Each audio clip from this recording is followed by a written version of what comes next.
First என்னன்னா, அடுத்த ஒலிம்பிற்கு நான் அவரை தயார் செய்வேன்னு இது யார் சொல்லியிருக்காருன்னா, வினோஸ் போகத்தோட மாமா மகவீர் போரத் அவர் சொல்லியிருக்காரு. அவர் என்ன சொல்லியிருக்காருன்னா, நான் ஒன்றும் சொல்வதுக்கு இல்லை, வினேஷிடம் இருந்த தங்கத்தை நானே எதிர்பார்த்தது.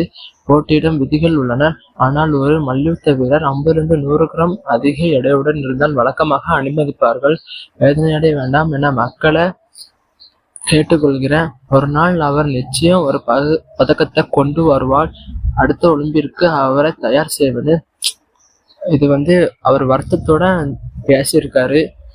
ஸோ கைஸ், இவங்கள நம்ம நெக்ஸ்ட் இயர்ல பார்க்கலாம். அவ்வளோதான், இந்த இயர் ஜோலி முடிஞ்சிருச்சு. வினேஷ் போகத்தோட சம்பவத்தை நம்ம நெக்ஸ்ட் இயர் தான் பார்க்கப்படும்.